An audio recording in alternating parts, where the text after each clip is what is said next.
Dia akan keluar akhirlah. Okey. Bismillahirrahmanirrahim. Alhamdulillahirabbil alamin wassalatu wassalamu ala asyrafil anbiya'i wal mursalin wa ala alihi washabbihi ajma'in. Rabbi shrah li sadri wa yassir li amri wahlul 'uqdatam min lisani yafqahu qawli. Assalamualaikum warahmatullahi taala wabarakatuh kepada semua pendengar yang mengikuti siaran live ini daripada dua tempat sebenarnya. Saya Ustaz Rohizi Rais sedang live daripada Port Dickson Negeri Sembilan, dan bersama saya penceramah kita pada malam ini ialah Dr. Makrofa Ismail, live daripada Bangi, ya Doktor, ya? Ya, betul. Baik Doktor, Alhamdulillah, ini sebenarnya sebagai satu mukadimah kita untuk satu program apa yang disebut sebagai wacana Osmaniyah. Dan ini saya ingat pertama kali kita buat forum secara maya seperti ini. Memanglah janggal jugalah, ya, biasa live kan. Tapi tak apalah, orang kata norma baru Doktor, semua terpaksa kan. Jadi Doktor, macam mana Doktor, apa khabar Doktor? Sebab kawan-kawan yang pernah kenal kita ni bila jumpa dengan saya akan tanya, Dr. Makrofa apa khabar? Mungkin Doktor boleh bercerita sikit. Okay, Alhamdulillah. Bismillahirrahmanirrahim.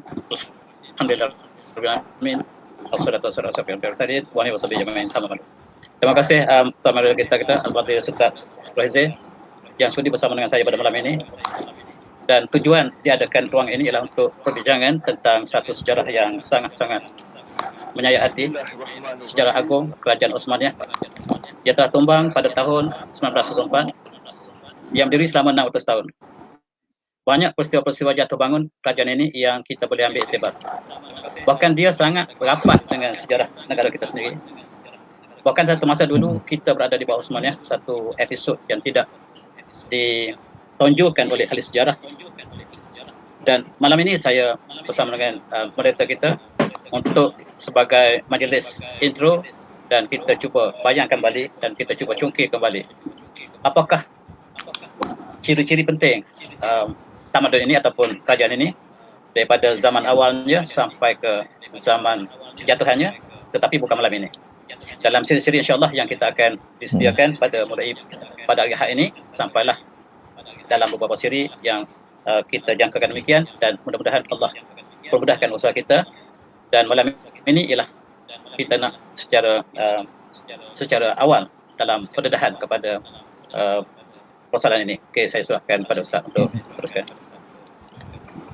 Okey, pertama kali tentang Osmaniyah ini kita ingat waktu kita buat kebara dulu kan, melalui buku Kedipan Bintang Melayu di Langit Turki yang jualannya juga luar biasa, dan penerimaan masyarakat kepada buku ini sangat-sangat baik, sehingga kan hari ini kita lihat masyarakat muda mula berminat dengan Osmaniyah yang sebelum ini tiada siapa pun peduli. Jadi soalan, kenapa doktor kali ini memilih untuk membahaskan tentang Khalifah Osmaniyah, sedangkan banyak lagi khalifah ataupun empire Islam yang hebat seperti Andalusia, Baghdad dan sebagainya. Kenapa Osmaniyah ini sangat signifikan secara peribadi pada doktor sendiri dan untuk rakyat Malaysia? Untuk kita bahaskan, Doktor. Ya, terima kasih. Inilah yang sebenarnya yang menjadi persoalan saya. Apabila saya cuba melihat kembali kerajaan ini, rupa-rupanya dia adalah kesinambungan daripada kerajaan Islam yang agung. Kalau kita renung kembali, baginda Rasulullah memulakan Daulah Islam di Madinah, disambung oleh Khalifah Rashidin, kemudian berpindah kepada kerajaan Umayyah, kerajaan Abbasiyah. Dan selepas itu, ketika kerajaan Abbasiyah, banyak kerajaan kecil yang terdiri di seluruh pelosok Islam. Termasuklah kerajaan yang diiktiraf oleh kerajaan Baghdad. Dan antaranya lah kerajaan Seljuk. Sangat penting. Dan akhirnya kerajaan Osmaniyah mengambil alih. Walaupun ada overlapping di antara kerajaan Andalusia, kerajaan Seljuk, kerajaan Osmaniyah, tetapi ahli sejarah menyatakan bahawa Osmaniyah sebagai rintitan terakhir rangkaian khalifah umat Islam yang bermula daripada zaman kerajaan Ar-Rashidin sehinggalah kepada zaman terakhir 1924, maka selepas jatuhnya Osmaniyah, maksud sanak kerajaan Islam berakhir sama sekali. Dan oleh sebab itu kita lihat hari ini selepas negara Osmaniyah ataupun kerajaan Osmaniyah dijatuhkan oleh kuasa luar dan dalam, maka kita sudah tidak ada khalifah. Ketika Osmaniyah, seluruh negara Islam, sama ada mereka ada kerajaan kecil ataupun kerajaan yang berasingan dengan Osmaniyah, tetapi masing-masing bergabung dengan Osmaniyah sebagai satu kerajaan yang bernaung di bawah Osmaniyah, menggunakan bendera yang sama, menggunakan sistem ataupun membaca khutbah pada khalifah yang sama. Dan sekiranya umat Islam ini ada masalah, maka kerajaan Osmaniyah sebagai kerajaan induk akan memberikan pertolongan yang sewajarnya. Oleh sebab itu saya melihat bahawa Osmaniyah sangat penting, sebab dialah rangkaian terakhir. Dan bagaimanakah mereka yang pernah mengkaji tentang khalifah Islam yang menunjukkan Islam sebagai cara hidup sepenuhnya, walaupun ada sedikit kecacatan di mana-mana, tetapi kita hari ini kita tidak dapat merasakan nikmat ini. Kita sudah hilang sama sekali satu model khalifah, di mana di bawah khalifah itu ada sistem yang disebut sebagai majlis syura dia. Ada ahli aqd, al-halu aqd, yang menjadikan pemerintahan itu ditapis oleh kumpulan ini. Khalifah sebagai menjalankan amanah tersebut. Khalifah by right di bawah kepada syura tersebut. Hal ini boleh jadi ada di setengah-setengah negara kecil, tetapi tidak sepenuhnya, sebab untuk melaksanakan hukum Islam sepenuhnya, maka kita perlukan kepada khalifah yang saya maksudkan itu. Maka itulah Osmaniyah menjadi sentimen pada saya rasa kepada orang lain juga. Setiap kali kita kenang kembali jatuhnya kerajaan Osmaniyah, maka seluruh negara umat Islam dijajah satu persatu. Seluruh negara yang pernah benang di bawah Osmaniyah, termasuk di Afrika, termasuk di Timur Tengah, bahkan termasuk di alam Melayu kita, jatuh satu persatu kepada tentera Azab moden, iaitu Nasara, Yahudi Nasara. Tidak ada satu pun negara umat Islam yang terkecuali. Cukup malang.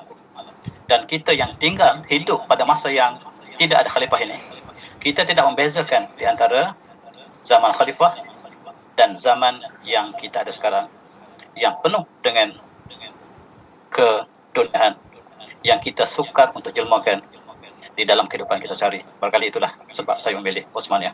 Dan terima kasih Al-Fatih sebut tadi tentang buku Kedepan Bintang Melayu dengan Turki, buku yang saya tulis masa muda-muda dulu tentang pengalaman saya di Turki. Rupa-rupanya dia mendapat minat daripada pemuda-pemuda kita, sehingga berkali-kali dicetak, dan habis sampai hari ini pun saya tidak ada lagi baki buku tersebut. Ada soalan yang saya sebut tadi kepada penonton yang bertanyakan buku ini, sebenarnya buku ini sedang diusahakan untuk diterbitkan kembali, tetapi bilakah? Marilah kita sama-sama berdoa, mudahan buku ini dalam terbitan yang lebih lengkap berjaya terbitkan.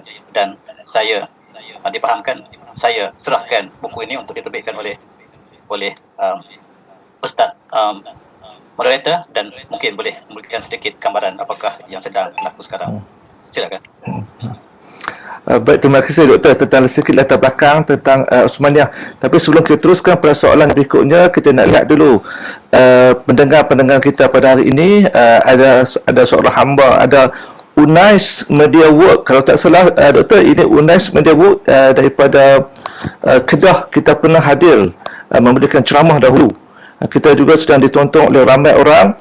Tasnim Syarafi, itu pelajar Sinan yang berada di Mesir, umur 14 tahun, sudah berada di Mesir hari ini, juga menonton. Peminat Doktor semua ni. Alhamdulillah. Juga ada Nur Hadiatul Aziah, ada Zaim Arif, ada Muhammad Rosnizam. Ini anaknya, 3 orang bersama dengan kita sekarang di Sinar. Ada Wan Ifan, Suhada Hussein, Rokia Bihanuddin, dan Emin Marum, dan semua yang lihat ini, kita minta sharekanlah apa yang kita kongsi pada malam ini kepada orang lain. Sebab kalau rancangan memasak, orang boleh share sampai 2,000, takkan rancangan yang akademik, yang ilmu seperti ini tidak boleh di-share kan. Jadi kita harap kawan-kawan yang menonton rancangan kita sekarang ini kongsikan bersama kepada orang lain, dan kita akan teruskan lagi program kita untuk pengenalan pada malam ini.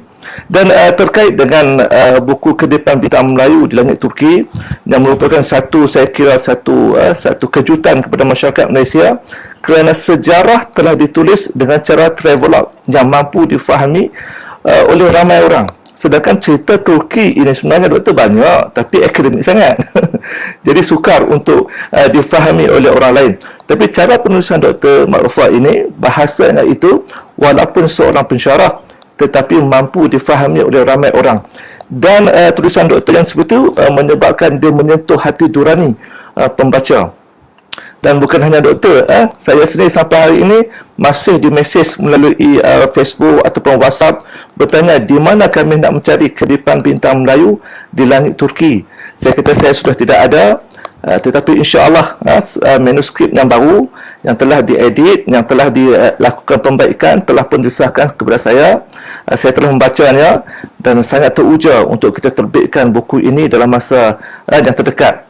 Kalau boleh dalam tempoh kita sedang gairah berbicara berwacana tentang Osmaniyah ini, kalau kita boleh terbitkan ketika itu sangat-sangat menarik. Kemudian kita boleh syarahkan lagi buku tersebut melalui forum live seperti ini. Saya rasa itu akan memberikan manfaat yang cukup besar kepada ramai orang lah. Dan seterusnya doktor, Osmaniyah ini juga kita lihat sangat-sangat signifikan, dan kita lihat hubungan baik yang ada di antara Osmaniyah dan orang Melayu sendiri memberikan sentiment value kepada kita. Sedangkan dengan kerajaan-kerajaan kita tidak tahu. Sedangkan sebelum ini kita percaya bahawa Osmaniyah ialah satu kerajaan yang terpisah, tidak kaitan dengan Melayu. Tiba-tiba Dr. Ma'rufah melalui bukunya Kedipan Bintang Melayu di Langit Turki telah membuktikan bahawa Osmaniyah, orang Turki yang hidung mancung tu kan ada hubungan dengan kita orang Melayu yang hidung kemek ini. Dan ini sebenarnya memberi satu sentimental value, memberikan satu semangat kepada kita bahawa sebenarnya orang Melayu ini cukup hebat. Mana doktor ya, kalau diceritakan balik macam mana bahawa ulama-ulama Melayu sendiri mempunyai hubungan yang sangat baik dengan kerajaan Osmaniyah sehingga diberikan kepercayaan kepada ulama Melayu kita ini dengan jawatan-jawatan yang besar dan tugas-tugas yang cukup besar. Mungkin ini perkara yang orang Melayu tak tahu tentang keturunan kita, nenek moyang kita. Boleh doktor ceritakan sikit? Okey, alhamdulillah. Kita lihat Mekah menjadi tempat pertemuan seluruh ulama kita. Bahkan ketika itu Mekah berada di bawah Osmaniyah.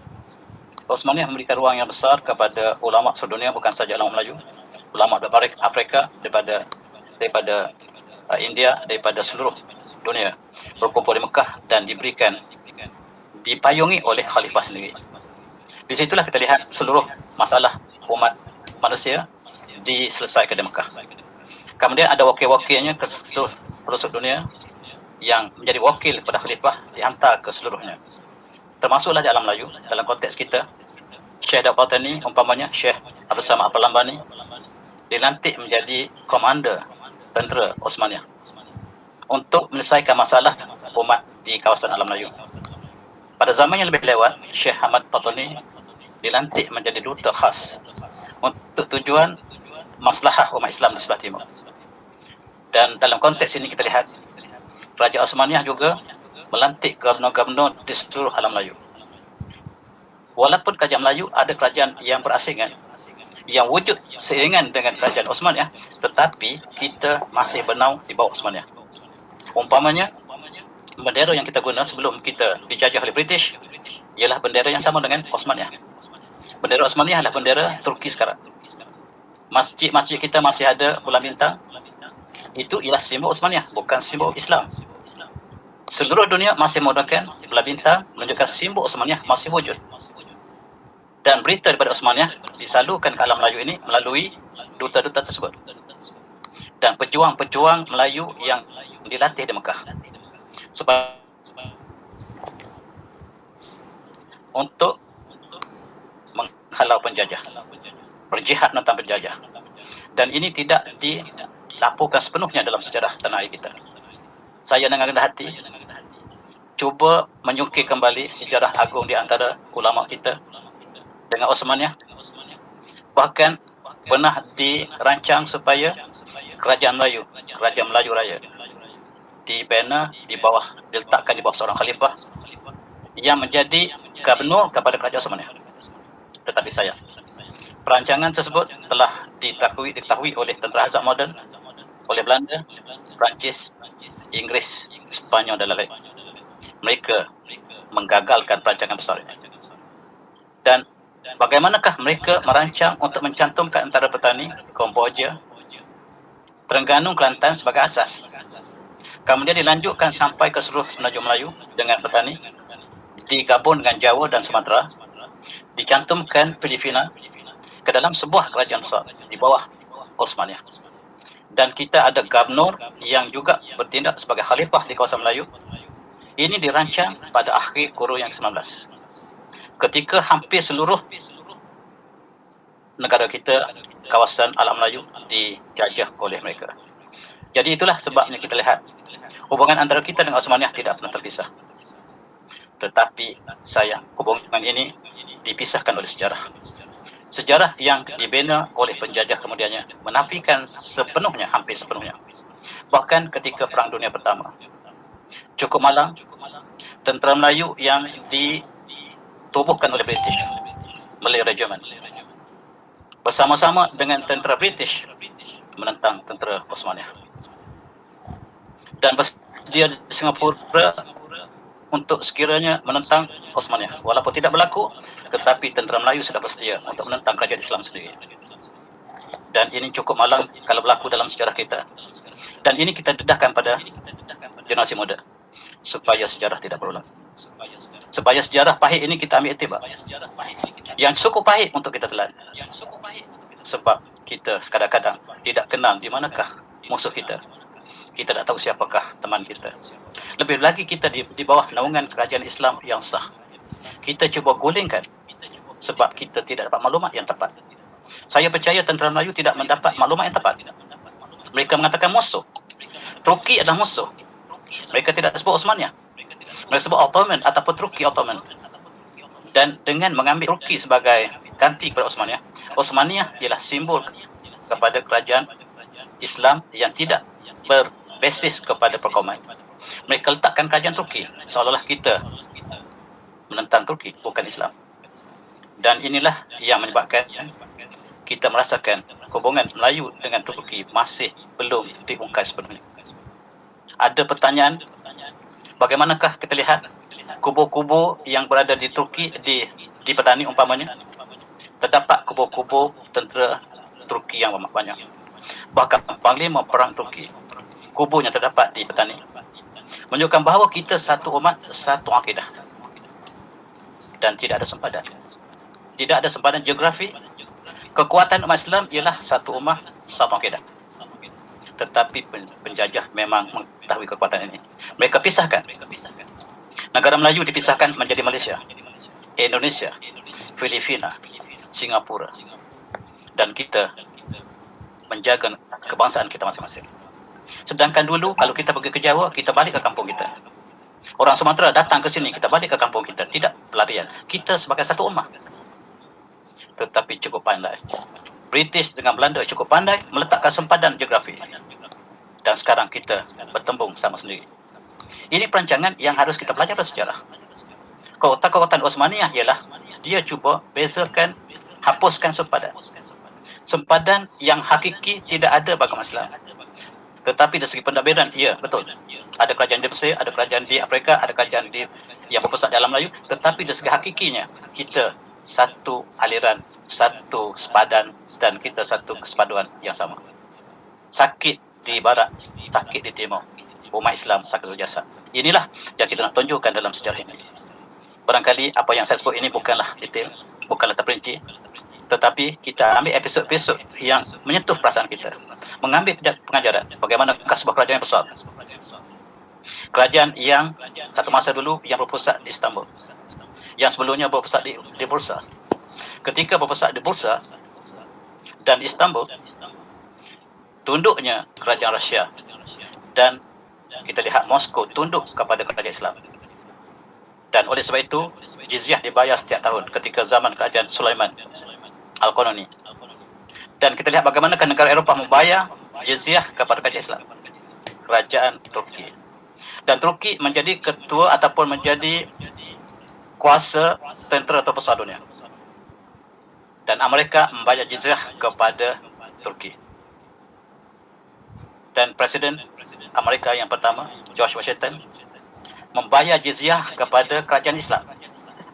Amerika menyatakan tunduk kepada kerajaan Islam Turki. Dan kerajaan Turki memberikan keadilan yang sangat indah. Bagaimanakah kerajaan Perancis memohon perlindungan daripada kerajaan Turki Osmaniyah?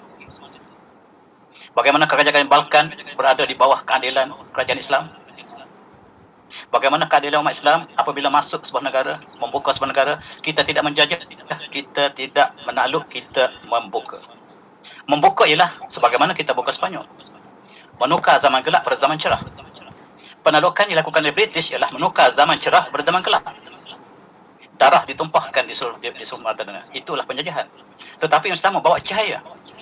Sepanyol zaman gelap diubah oleh Islam dengan cahayanya yang gemilang, tamadun yang besar.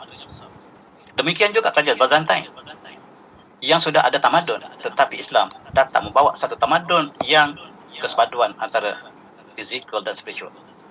Membangun manusia, membangun negara. Manusia dibangun lebih awal, akhlak menjadi perkara yang utama, dan manusia yang bertamadun inilah membina tamadun negara. Kita sekarang membina tamadun, manusia tidak dibina, dan pembangunan kita akan jadi pincang. Subhanallah. Dan itulah barangkali kesimpulan apa yang kita nak sebutkan dalam perbincangan kita akan datang, insyaAllah. Dan mudah-mudahan kita diberikan kemudahan Allah SWT untuk bercakap kali ini. Dan saya lebih awal lagi minta supaya apa yang saya sebutkan ini barangkali tidak digemari oleh sebahagian pendengar. Saya daripada hujung kepala sampai ke hujung kaki minta mohon maaf lebih awal, sebab apa yang kita sebutkan ini akan menyentuh hati budi kita. Siapakah kita sebenarnya dalam konteks kita bersama dengan musuh Allah? Dan apakah kita bersama dengan tentera Islam? Apakah kita bersama dengan negara Islam? Atau kita menentang mereka? Dan kita harus ambil pengajaran daripada peristiwa ini. Dan saya sengaja menjemput Ustaz Al-Fadhil, Ustaz Rohezi bersama saya, ialah untuk menyampaikan kepada ini. Saya tidak ada apa-apa kepentingan.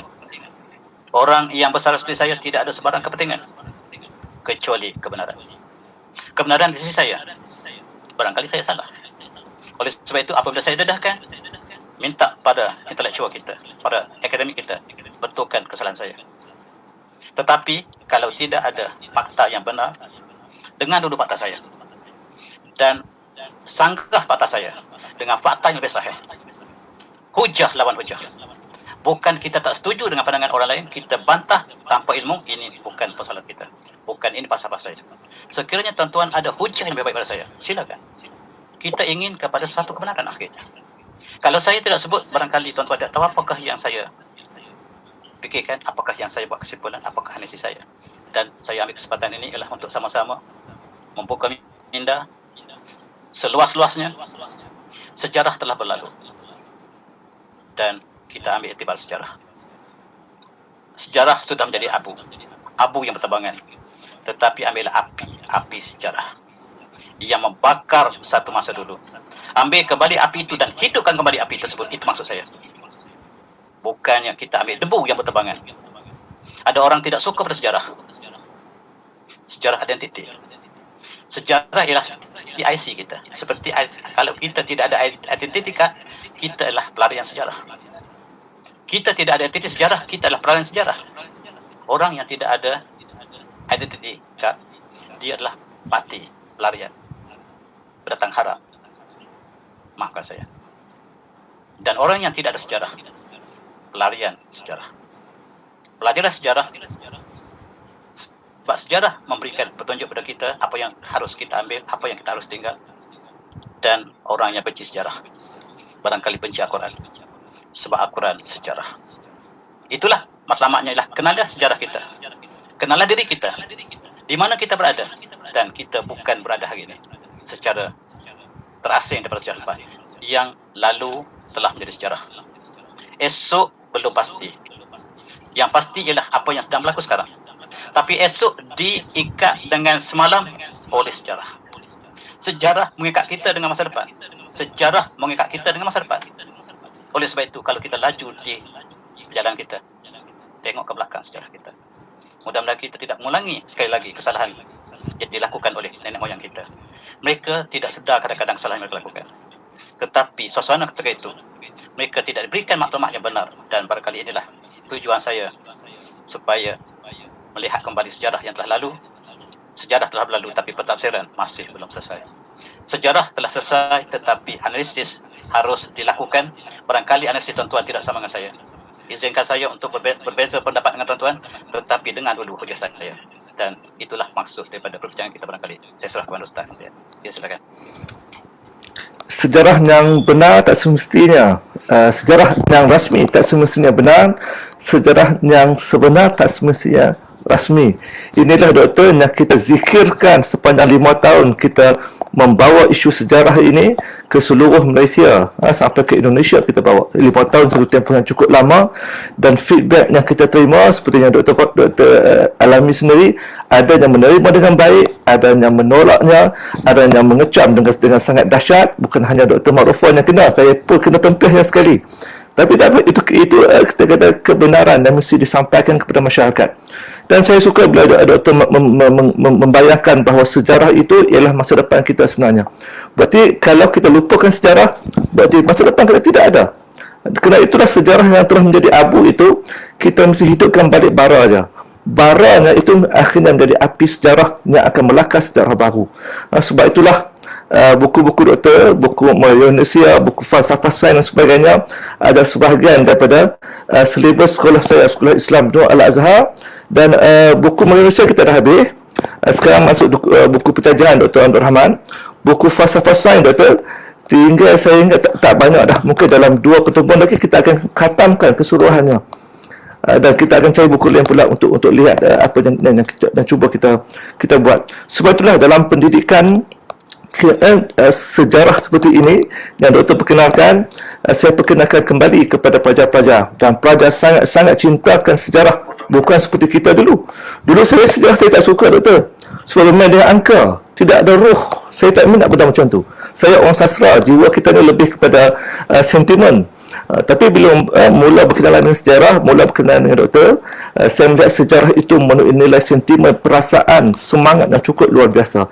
Jadi api yang hendak kita bakar ini perlukan bahan bakar. Jadi siapa yang bersedia untuk menjadi bahan bakar? Kita akan mati. Doktor akan meninggal dunia.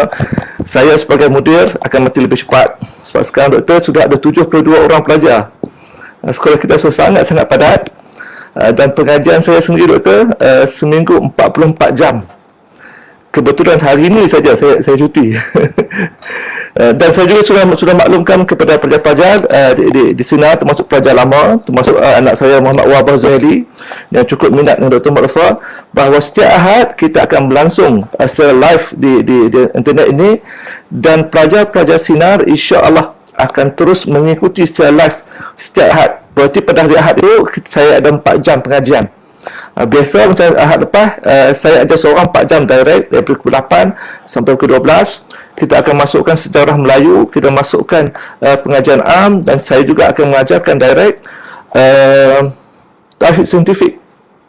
Tapi mulai minggu depan saya sangat gembira sebab Dr. Ma'rufah akan bersama dengan saya untuk membantu saya mendidik anak-anak ini supaya mereka kenal sejarah gemilang yang mereka belajar tentang Osmaniyah, tentang nenek moyang mereka ini ada sejarah yang mesti mereka cipta balik.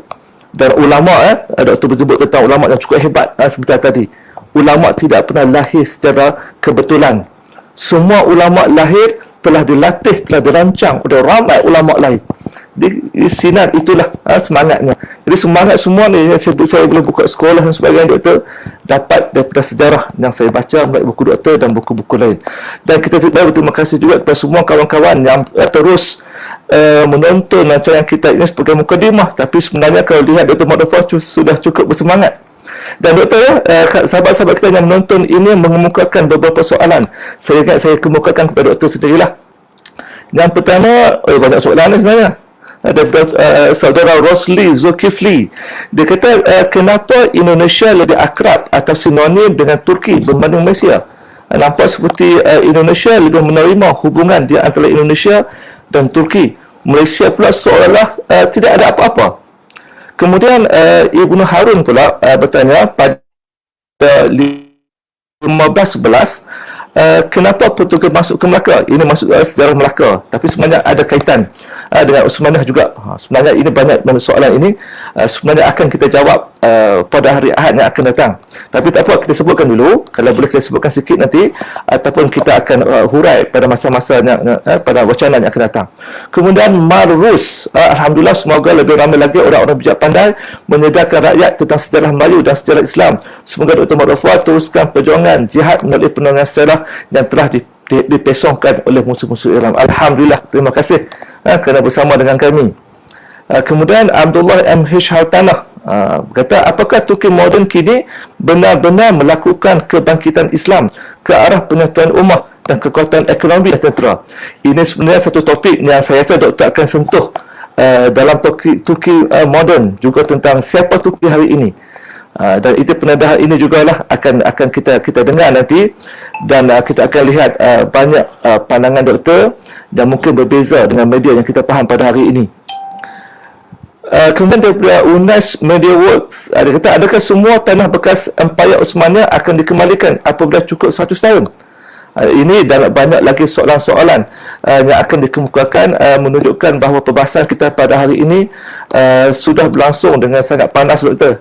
Ini pun baru muka demo, belum lagi macam serius.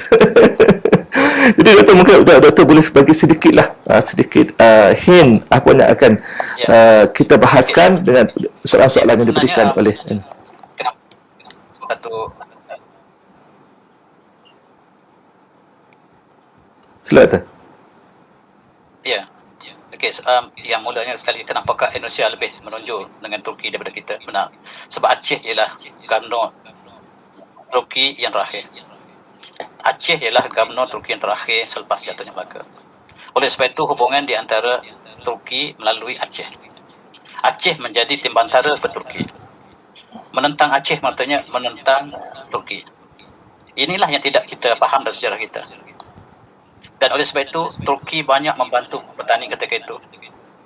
Petani sedang dirundung malang sebab siang telah mengambil kawasan Sekanting Keras. Oleh sebab itu, Turki masih terus berhubungan kita, tidak pernah tamat. Sehinggalah pada tahun kejatuhan Sultan Al-Hamid yang kedua, 1909. Saya apabila orang tanya saya bilakah jatuh Osmania, saya sebut 1912, walaupun sejarah mengatakan 1924. Saya melihat Sultan Abdul Hamid yang kedua sebagai khalifah terakhir. Ada khalifah yang selepas itu, tetapi dia sudah tidak khalifah lagi dari segi hakikat maksud. Dan bagaimanakah jatuhnya Melaka? Ada peristiwa yang sedih apabila Osmania, Armada Osmania yang dipimpin oleh Piriris. Entah macam mana, dia adalah satu belah bahtera yang sangat ditakuti dunia. England sangat takut bila sebut Piriris. Portugal sangat takut Piriris. Dan Portugal tidak boleh lepas daripada negara mereka dengan adanya kerajaan Osmania. Tetapi apabila Portugis sampai ke Tanjung Pengharapan, itu pun dibawa oleh umat Islam. Dibawa oleh Ibnu Majid yang memberitahu pada Portugis bahawa dunia ini bukan rata, dunia ini bulat. Umat Islam telah ijma' bahawa dunia bulat. Maka dia membawa Portugis melalui Afrika, hujung Afrika, sampai ke kawasan Laut Arab, Laut India. Di situ dia ditentang oleh Piriris, tentera Armada Osmania. Osmania tak akan lepas Portugis. Walau macam mana pun, dalam percubaan terakhir Portugis, dia lepas. Sebab Portugis membunuh seluruh umat Islam. Dan Portugis datang ke sini bukan cari rempah sebagaimana yang disebut dalam sejarah. Mereka berniaga rempah, tetapi tujuan mereka ialah untuk menggali kubur Rasulullah. Ada dokumen, ada pendokumentasian yang menunjukkan bahawa Vasco da Gama, Alfonso de Albuquerque dihantar ke timur oleh gereja mereka, Katolik, supaya menggali kubur Rasulullah. Dan musuh mereka ialah Rasulullah. Mereka ingin membawa Rasulullah ke medan mahkamah mereka. Kita tahu orang Katolik membicarakan orang mati. Mereka sampai di laut dan mereka lihat orang Islam bukan saja orang Arab, orang Melayu, orang Jawa, orang Sulawesi. Mereka membunuh seluruhnya. Subhanallah. Mereka membakar kapal-kapal kita dan Piriris menggalang-ganti, menentang Portugis di laut dan kalah berkali-kali Portugis. Pada akhir sekali Portugis sempat sampai ke India. Ini persoalan yang tak dapat jawab sampai sekarang. Oleh sebab itu ada tuduhan yang mengatakan Piriris telah belok kepada Kerajaan Osmania. Bukan saya kata, ahli sejarah. Buktinya dia dihukum pancung. Apabila Osmania mengetahui bahawa Portugis sudah sampai ke India, bagaimana kamu tentera yang terbesar dunia boleh melepas Portugis ke sampai ke India? Di India pula mereka telah membunuh seluruh umat Islam di pantai Malabar. Dan ulama India telah mengeluarkan fatwa jihad wajib seluruh umat Islam menentang Portugis. Dan sejarah cukup pahit apabila kerajaan Osmania membiarkan Portugis datang ke Melaka dan membiarkan kapal armada Osmania tinggal tengah lautan. Itu sebab Piriris yang telah masuk besar jasanya. Kita akan cuba lihat dalam sila akan datang apakah peranan Piriris dalam tamadun atau kerajaan Osmania. Tetapi dia dituduh sebagai belok kepada perjuangan Islam dan dipancung di Kahirah. Dan apabila Osmania telah tidak menyekat Portugis di Laut Merah ataupun di Laut India, maka Portugis datang berduyun dan akhirnya bukan saja India jatuh, Melaka yang jatuh. Mereka sampai ke India, mereka terus membunuh orang Malabar. Tidak ada persoalan lain. Mereka bukan cara rempah. Bacalah kitab yang tulis oleh ulama kita yang mengatakan bahawa tujuan Portugis tak kena-mena dengan rempah, dan mereka memang berniaga rempah. Dia bukan tujuan asal. Mereka datang untuk gali kubur Rasulullah, tetapi apabila mereka mengetahui bahawa Islam bukan sahaja di Mesir, mereka terus melencong India. Bila mereka sampai ke India, mereka mengatakan, orang mengatakan Islam kekuatan bukan di India tapi Melaka. Bila mereka sampai di Melaka, plan B mereka ialah terus membunuh orang Melayu. Tetapi Melaka dilengkap dengan senjata yang sangat hebat. Mereka gunakan plan B. Plan A mereka lakukan dia, iaitu membunuh seluruh umat Islam di Malabar. Tapi apabila sampai di Melaka, mereka tidak boleh lakukan yang sama. Orang Melayu lebih hebat daripada mereka. Mereka gunakan plan B, mencari pengkhianat. Bila kita sebut pengkhianat, orang marah pada kita. Kita pernah jadi pengkhianat satu masa dulu. Perkara yang kita harus akui. Orang Melayu tidak boleh menulis sejarah sebab dia tidak boleh buruk diri dia sendiri. Sejarah ialah saya salah. Sekiranya kita tidak dapat mengakui kita salah, dia bukan sejarah. Sebab sejarah harus akui yang benar-benar, yang palsu-palsu.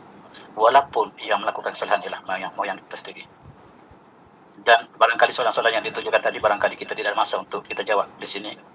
InsyaAllah kita akan cuba huraikan dalam pertemuan lain. Kalau tidak dapat menjawab, diharapkan maaf, sebab sebahagian daripada maksud saya ialah untuk pendedahan. Kajian harus dilakukan oleh setiap daripada kita. Dan hal itu dan semua pendedahan apa yang kita sebutkan ini, kita diberikan rahmat Allah, dan sekiranya saya salah, perbetulkanlah. Tapi perbetul dengan ilmu. Oleh sebab itu, marilah kita sama-sama renungi kejatuhan Osmania dan kita ambil iktibar supaya tidak berlaku lagi 600 tahun kerajaan Osmania berdiri. Akhirnya jatuh. Dan kerajaan Andalusia 800 tahun berdiri, akhirnya jatuh. Kita ambil iktibar dengan negara kita. Kita baru merdeka tak sampai 70 tahun. 60 tahun lebih.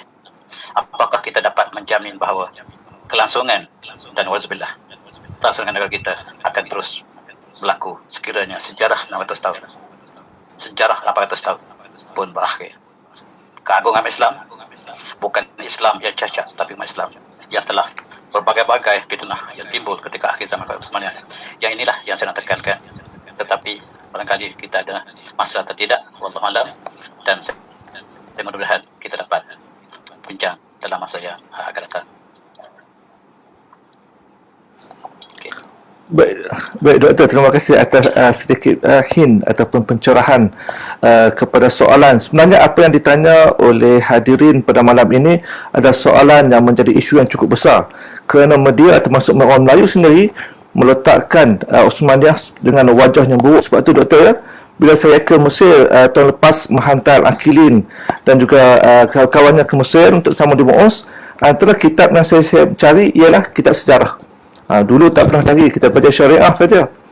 Menarik doktor, bila saya baca buku sejarah yang ditulis oleh orang Mesir, sebahagiannya, bukan semua, sebahagiannya bila menyebut tentang Osmaniyah, memberikan naratif yang negatif, seolah-olah Osmaniyah itu musuh kepada Mesir, sedangkan Khalifah Osmaniyah telah pun dibayar sebagai Khalifah.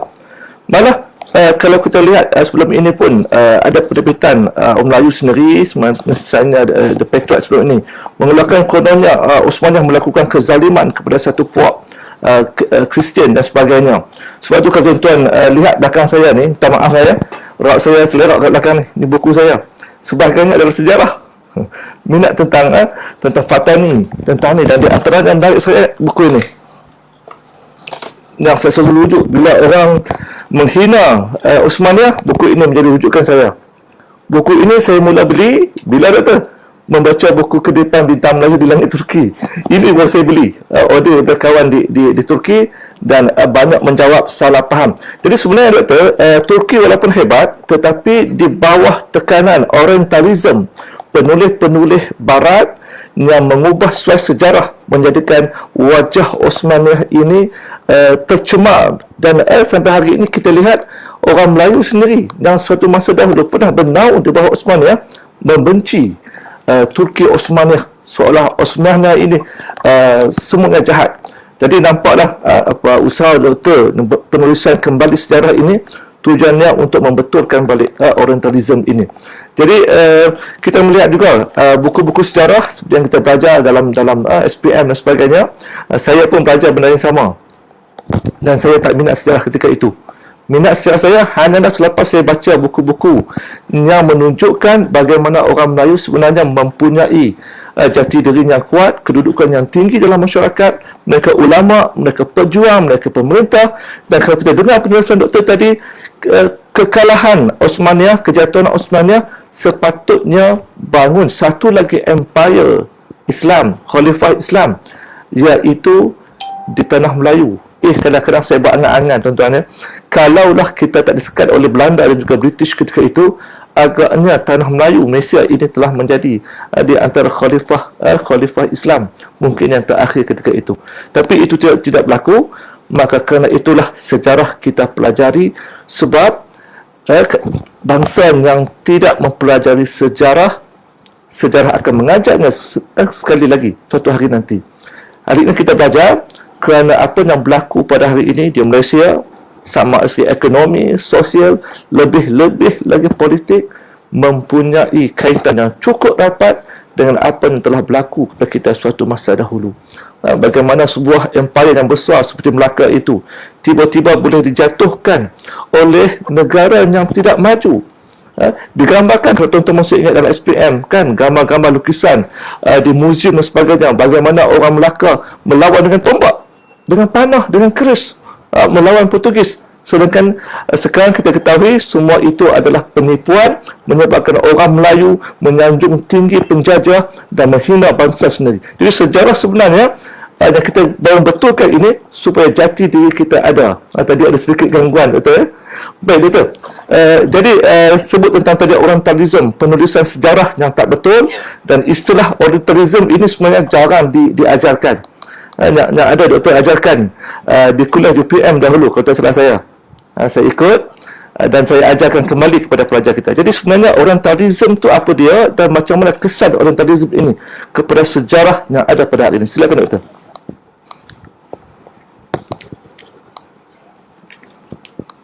Ya, Orientalis telah merancang begitu lama. Mereka mengatakan dengan tentera, dengan kekuatan senjata mereka tidak dapat kalahkan Islam. Islam boleh jatuh sebuah negara, tetapi umatnya tidak akan kalah dengan senjata. Oleh sebab itu sejarah ialah satu daripada jati diri kita. Ubah sejarah dan kita pun berubah sama sekali. Pagi ini kita lihat bagaimana sejarah yang sudah dipupuskan daripada jati diri kita, dilakukan oleh sejarah, oleh penjajah. Bagaimanakah penjajah dia hantar intelektual mereka untuk apabila sejarah telah melihat Barat sebagai satu kaum yang baik datang untuk menolong kita. Our task is to civilize you. Kami datang untuk bawa tamadun. Mereka tidak katakan kami datang menjaga kamu, kami datang menolong kamu. Dan apabila kita telah mesra dengan British, orang Melayu bekerja dengan British, pakai pakaian British, bercakap seperti British, makan seperti British, dan cinta ke British, maka mereka telah berjaya melalui tulisan mereka, melalui berita mereka, melalui budaya hidup mereka, dan mereka letakkan kepada kita, dan sejarah ditulis dalam acuan ini. Kita masih lagi terikat dengan britalis. Sejarah kita, intelektual kita, maaf saya tuan-tuan, masih merujuk setiap yang ditulis oleh British, ditulis oleh dalam bahasa Inggeris. Barangkali mereka jarang membaca dalam bahasa Jerman. Barangkali mereka jarang membaca dalam bahasa Rusia, dalam bahasa-bahasa lain. Dan kita dengan mudah ditipu. Orientalis menjadikan bahasa Inggeris untuk menipu kita. Dan apabila kita hanya tahu bahasa Inggeris sahaja semata-mata, maka kita dengan mudah ditipu, dan sejarah kita bukan saja sejarah ditipu tetapi jati diri kita. Oleh sebab itu kita harus ada Occidentalism, mengkaji Barat dalam konteks kita. Tetapi hari ini tidak seimbang apa yang dilakukan. Bagaimanakah mereka melakukan pada umat Islam setiap kali mereka bertemu apabila Islam kalah negara mereka? Sebagaimana di Sepanyol, kita akan lihat insyaAllah. Islam membawa tamadun yang besar dalam 800 tahun. Apabila kita kalah, kita disembelih seluruhnya. Tidak ada seorang Islam yang tertinggal di Sepanyol yang diketahui oleh Ferdinand Isabel kecuali mereka sembelih kita semuanya. Sebahagian mereka sampai ke Amerika. Bahkan Abraham Lincoln ialah keluarga Islam yang datang dari Sepanyol, yang disembelih keluarga mereka oleh Isabel, dan mereka akhirnya sampai ke Amerika. Dan berita yang mengatakan bahawa keluarga Abraham Lincoln asalnya Muslim. Dan kita lihat apa yang digambarkan di Barat. Dia seorang etis, tidak ada agama, tetapi sikap dia untuk membebaskan hamba umat Islam di Amerika, menghapuskan sistem Islam, membela orang Indian yang kebanyakannya Islam, menggambarkan dialah tidak sebagaimana yang didakwa dalam sejarah mereka sendiri. Dan mengikut kajian, dia menyembunyikan identiti agamanya. Tindakannya lah menolong Islam di Amerika. Dan itu tuan, sejarah masih kabur. Amerika sebelum ditemui oleh Columbus, umat Islam telah ramai di sana. Masjid telah berada sebagaimana Columbus mengatakan ketika saya sampai ke Amerika, sampai di Pantai Cuba, di sana ada orang berjanggut yang sembah bumi 5 kali sehari. Wanita mereka pakai cadar, pakai tutup muka, dan mereka sembah bumi 5 kali sehari. Nama-nama di sana, Allah Hanasi. Allah itu ialah sumpah umat Islam. Wallahi wabillahi wallahi. Dan namanya Allah Hanasi. Namanya adalah Hawa, Al-Hawa. Peta-peta yang dilukis oleh umat Islam. Peta Amerika dilukis oleh Ferris yang kita sebutkan tadi. Sejarah masih kabur. Bahkan dalam sejarah Sepanyol mengatakan bahawa pemuda yang telah sampai ke Amerika di bawah Laut Teduh dan hilang selama puluhan tahun dan kembali semula, menceritakan ada dunia baru yang ada sebelah sana. Itu 700 tahun lebih awal ataupun 400 tahun lebih awal daripada kedatangan Columbus dalam kurun yang ke-17 ataupun ke-16, ke-15. Ini sejarah yang ditulis di Barat, masih berbau orientalis.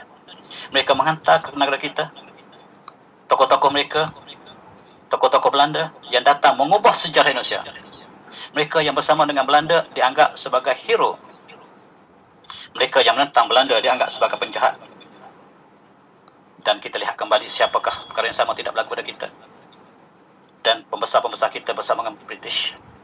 Dan mereka yang menentang British ditentang oleh pembesar kita. Dan dikatakan bahawa pejuang-pejuang yang dilatih di Mekah oleh Osmania sebagai pengkhianat. Sejarah masih terbalik. Oleh sebab itu apabila kita melihat sejarah yang terbalik, identiti kita terbalik. Dan kita lihat hari ini bagaimanakah dipengaruhi jiwa kita oleh penjajah. Apakah ada satu bangsa yang sangat cinta pada penjajah?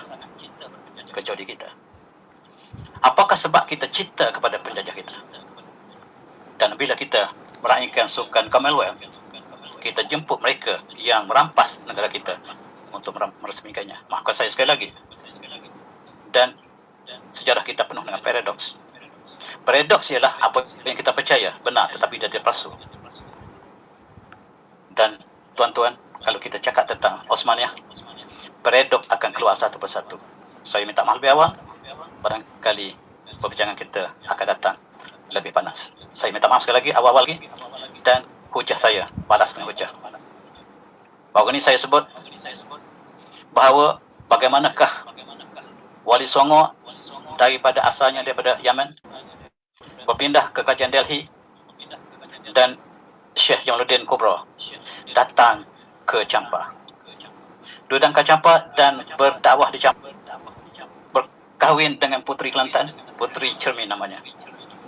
Lahirlah Wali Songo yang pertama, Maulana Ibrahim. Dibesarkan oleh orang Kelantan, duduk di Kelantan, bercakap Kelantan, sampai arahan daripada Osmaniyah pergi ke Jawa, bawa orang Kelantan berdakwah ke Jawa. Dan dialah Wali Songo yang pertama, tak ada kena mengena dengan orang Jawa. Dialah keturunan Yaman Kelantan. Saya dikecam seluruh dunia, seluruh santera negara kita, dan mereka tidak memberikan hujah untuk lawan hujah saya. Mereka tidak beri hujah untuk lawan hujah saya. Jamaluddin, Syekh Jamaluddin Kubra berada di Champa, berkahwin dengan puteri-puteri tempatan. Dan Maulana Ibrahim berada di Kelantan begitu lama. Bahkan disebut sebagai Maulana Gerisi. Gerisi itu tepatnya di Patani. Patani Kelantan satu kawasan yang sama, satu tempat duduk. Dia berpindah ke Jawa dan membawa orang Kelantan. Sekarang di Jawa masih ada Kelantan, di Yogyakarta masih ada Kelantan. Cuba lihat kembali sejarah. Di Jawa ada Kelantan, di Kelantan ada Kampung Jawa. Tengok pakaian kain batik yang dipakai oleh orang Jawa, tengok kain batik yang dipakai oleh orang Kelantan. Dan sejarah belum berakhir. Bagaimana kawalan Songo berulang-alik di antara Kelantan dengan Jawa. Sejarah Wali Songo saya tulis tak ada satu pun hubungan Maulana Ibrahim datang daripada Champa. Dan tuan-tuan, apabila kita tinggal satu kawasan, moyang saya daripada Cina. Saya dilahirkan di Kelantan, saya orang Kelantan, saya bukan orang Cina lagi. Moyang saya daripada Cina, tapi saya dilahirkan di Kelantan, saya orang Kelantan, saya kata Kelantan. Maulana Ibrahim lahir di Kelantan, lahir di kerajaan Cermin, dan dibesarkan di sana. Dan kita di bawah Osmaniyah. Osmaniyah minta supaya tokoh-tokoh ulama kita datang ke Jawa, sebab Jawa Islam sampai awal, tetapi perkembangan sangat lewat. Oleh sebab itu perlu satu tambahan lagu, satu ulama datang bertalu-talu untuk bawa mesej Islam di Jawa. Dan hari ini kita lihat sejarah yang benar belum terungkap sama sekali. Dan orang Jawa mengatakan Wali Songo lah orang Jawa. Tidak benar. Mari kita lihat, dia ada hubungan dengan Osmaniyah di belakangnya. Marilah kita lihat dalam perbincangan yang lain. Dan saya lebih nak tumpu kepada Osmaniyah sendiri. Bagaimana Osmaniyah yang jatuh bangunnya? Jatuh daripada dalam, jatuh pada luar. Cukup menyayati khalifah kita terakhir, Sultan Sulaiman Abdul Hamid Khan kedua, dipecat oleh muftinya sendiri. Sebab dinasihatkan oleh Yahudi, dinasihatkan oleh munafik, bahawa khalifah ini khalifah yang zalim. Di atas maklumah yang salah inilah khalifah Islam dipecat, dan berakhirlah satu episod daripada Rasulullah sampai ke Osmaniyah, berakhir kerajaan Islam. Dan kita hari ini hidup secara individu, sudah tidak ada lagi induk negara Islam. Kita tak pernah rasakan nikmat di bawah kerajaan Islam. Dan hidup zaman sekularisme ini, hidup untuk dunia, dan kita berjuang untuk dunia, berjuang untuk perkembangan kita masing-masing, negeri kita yang disempanani oleh sempadan yang kecil, Islam sebagai satu umat telah terabai sama sekali. Saya minta maaf, barangkali itulah pesanan saya ataupun apa yang saya nak sebutkan malam ini sebagai intro kepada perjalanan kita yang masih panjang, dan saya rasa kita harus berhenti di sini untuk kita beri ruang kawan kita untuk berehat, dan cukup berat apa yang saya nampakkan malam ini. Cukup berat. Mari kita berfikir. Ada ahli seorang mengatakan dengan ceramah saya, dia hampir terlepas tidur sampai pagi.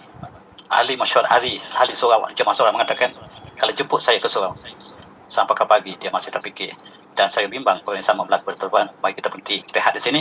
Saya serahkan kembali kepada Ustaz Rizik. Saya harap kita minta maaf banyak-banyak kesalahan saya, dan mudah-mudahan kita berjumpa dalam ruang yang sebenarnya. Saya dengan wabillahi taufiq. Assalamualaikum warahmatullahi wabarakatuh. Dan terima kasih. Dan alhamdulillah, ini baru mukadimah sebenarnya, tapi kita sudah hampir sejam. Kerana itulah kita tidak mau membuat wacana ini pada waktu malam, nanti tak boleh tidur. Jadi wacana kita yang sebenar akan kita lakukan pada hari Ahad ini yang pertama, dan kita akan teruskan pada setiap minggu pada hari Ahad daripada jam 10 pagi sehingga 12 tengah hari secara live. Selain Pancasila akan menonton, sebenarnya doktor yang sedang menonton kita ini sebahagiannya adalah ibu bapa kepada pelajar Pancasila. Maksudnya ibu bapa Pancasila ini mereka pengaruh sangat, doktor mempengaruhi mereka untuk masuk ke Sina. Dan sebenarnya doktor di antara ibu bapa yang datang ni, di antara minat mereka dengan Sina ialah kerana ada sejarah yang sebenar diajarkan di Sina, dan ada tauhid saintifik. Itu pengaruh kuatlah. Dan doktor sendiri sebagai penasihat sekolah kita, alhamdulillah doktor, kita berkembang dengan sangat baik. Dan doktor, sikit doktor, ada rakan-rakan kita komen sikit dalam Facebook, kita bacakan sikit sebagai penghargaan kepada mereka. Misalnya banyak soalan sebenarnya supaya dipanjangkan lagi, kan? Soalan yang sukar sebenarnya. Misalnya Mak Ruang bertanya tentang Portugis yang pernah sampai ke Melaka, kemudian bagaimana Aceh dan sebagainya berjuang membebaskan Melaka daripada Portugis. Itu masuk dalam perbahasan sejarah Melaka. Itu pun memang tidak diajarkan dengan sepenuhnya. Kemudian saya nak baca ada satu komen yang sebelum ini saya nampak sekejap, yang agak menarik juga. Malrus Sheikh Hussein Jamadil Kubro, ulama yang mendarat dengan kapal di Tumpat dan membina masjid di kampung laut. Beliau adalah datuk kepada Wali Sembilan. Ini mengesahkan apa yang doktor sebut sebelum ini. Jadi soalan-soalan ini tuan-tuan boleh nanti dalam sesi kita yang sebenar, tuan-tuan boleh kemukakan kepada kita, dan mungkin kita akan simpan atau dijawab pada lain masa, ataupun kalau ada masa kita akan jawab pada masa tersebut juga. Jadi untuk program kita yang akan datang ini, kita akan bahaskan pada tema yang pertama, iaitu jihad. Kita akan bahas tentang jihad di Osmandah. Di tajuk yang pertama itu pun saya rasa sudah cukup menarik, dan kita ada 2 jam untuk bahaskan isu ini. Jadi pertama, doktor, terima kasih banyak kerana memikirkan inisiatif ini, kerana sebenarnya sejarah yang tak benar yang berada di luar sana disampaikan oleh golongan yang lebih muda, lebih canggih. Mereka ada media sosial ini milik mereka. Jadi bila doktor mencadangkan untuk buat live seperti ini, saya sangat gembira, dan lebih gembira lagi doktor mengajak saya sekali. Kalau tak ajak memang saya mengajak lah. Sebab ini perjuangan yang bersama yang kita nak bawa kepada masyarakat. Dan kepada semua penonton yang sudi menonton pada malam ini, jangan lupa kita jumpa lagi pada hari Ahad ini jam 10 pagi sehingga ke 12. Dan jangan lupa share, wawarkan kepada orang lain. Ilmu ini tidak boleh kita simpan sama-sama, tetapi kita mesti warkan kepada orang lain. Saya harap yang ke depan kita boleh dapat 1000 orang penonton wacana Osmaniyah satu kenangan ini. Doktor, saya ucapkan terima kasih, dan kepada semua penonton saya juga terima kasih, dan mohon maaf sekali lagi sekiranya yang kali pertama ini ada sedikit gangguan sebab normal baru doktor dulu syarah dekat depan, ini syarah depan laptop kan lain sikit. Sementara kita nak biasakan. Baik, sekian dahulu. Assalamualaikum warahmatullahi wabarakatuh. Assalamualaikum.